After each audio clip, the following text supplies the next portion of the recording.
రైతు బంధుపై కాంగ్రెస్ ప్రభుత్వ తీరును తప్పుపడుతూ కేటీఆర్ మాట్లాడుతున్నారు. ఇప్పుడు లైవ్ చూద్దాం. డిసెంబర్ 3 తర్వాత తీసుకుంటే 7500 ఎకరానికి. ఇది రేవంత్ రెడ్డి చెప్పిన మాట. వేసినావా మరి 7500 చొప్పున? ఒక్కలకన్నా పడ్డదా ఈ రాష్ట్రంలో?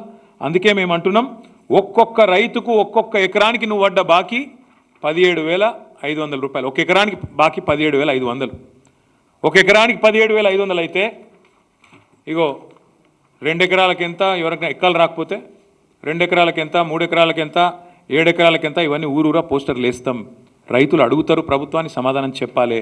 ఎందుకంటే నువ్వు తప్పించుకుంటా అనుకుంటున్నావు, రైతు బంధును మొత్తానికి బొండిగా విసికి చంపేస్తా అనుకుంటున్నావు, రైతు బంధును లేకుండా చేస్తే కేసీఆర్ ఆనవాళ్ళు లేకుండా పోతాయి అనే ఒక చిల్లర ప్రయత్నం రేవంత్ రెడ్డి చేస్తున్నాడు.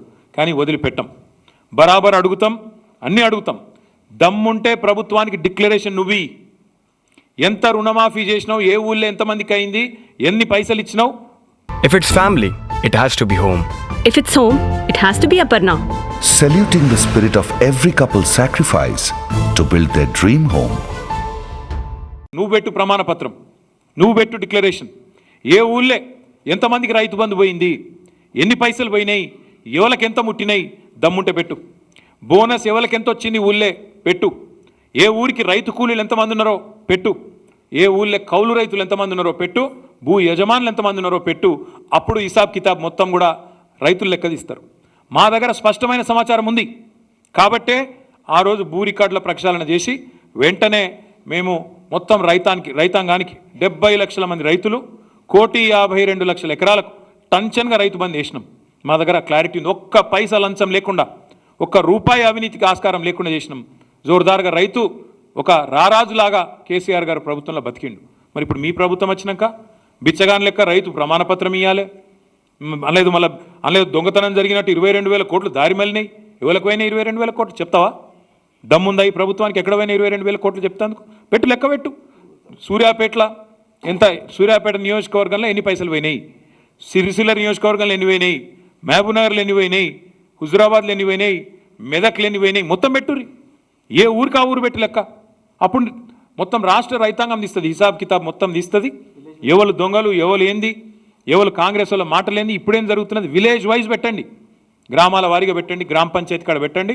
అవసరమైతే ప్రతి గ్రామంలో రైతు వేదిక ఉంది, రైతు వేదికల కాడ పెట్టండి.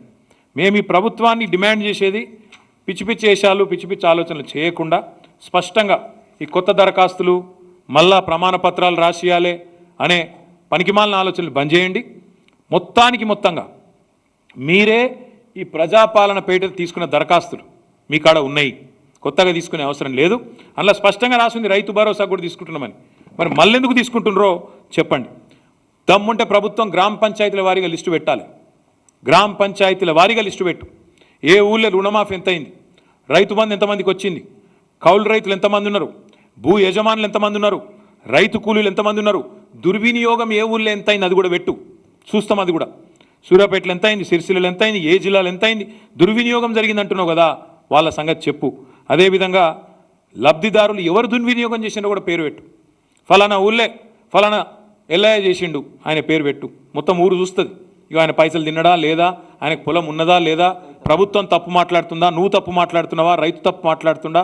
ఇలా రైతులను బదనాం చేసే ప్రయత్నం, రైతులను దొంగలుగా చిత్రీకరించే ప్రయత్నం, ఏదో ప్రజల సొమ్ము రైతులు తిన్నట్టు ఇవాళ చేస్తున్న దిక్కుమాలిన ప్రయత్నం ఏదైతుందో దీన్ని ఎంతమాత్రం మేము సహించం. రైతులను బిచ్చగాళ్ళుగా, యాచించే వాళ్ళుగా ఈరోజు మేము అనట్లేదు, మీ మంత్రి అంటున్నాడు, వ్యవసాయ మంత్రి అంటున్నాడు రైతులు అడుక్కుంటారా అని. ఏది రైతు బంధు గురించి అడిగితే, రుణమాఫీ గురించి అడిగితే, బోనస్ గురించి అడిగితే వ్యవసాయ మంత్రి అనే మాట, రైతులు అడుక్కుంటారా అని మాట్లాడుతున్నాడు. అందుకే మేము అంటున్నాం, ఖచ్చితంగా మీ ధోరణి, మీ ఆలోచన చాలా దారుణంగా రైతులను యాచించే వారిగా చిత్రీకరించే విధంగా, రైతులను దొంగలుగా చిత్రీకరించే విధంగా, రైతులు ప్రమాణపత్రం ఇవ్వాలి అని చెప్పేదైతే మీరు పట్టుబడుతున్నారో ఇది ఎంత మాత్రం సహించరాని దుర్మార్గమైన ఆలోచన. దీన్ని తీవ్రంగా మేము ఖండిస్తున్నాం, తీవ్రంగా వ్యతిరేకిస్తున్నాం, రైతులకు కూడా పిలుపునిస్తున్నాం.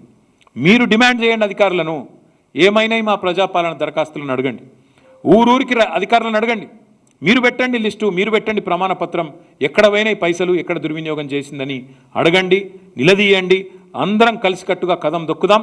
ఈ ప్రభుత్వం మెడలు వంచి వరంగల్ డిక్లరేషన్ పేరిట కొట్టిన పోజులు ఏవైతున్నాయో, వరంగల్లో వాళ్ళు ఇచ్చిన ప్రమాణ పత్రం ఏదైతుందో దాన్ని పట్టుకొని ఒక్కొక్క కాంగ్రెస్ నాయకుడిని నిలదీద్దాం, ఖచ్చితంగా అడుగుదాం, ఏమైంది మీ మాటలు, ఎక్కడ పోయినాయి మీ మాటలు అని చెప్పి ఖచ్చితంగా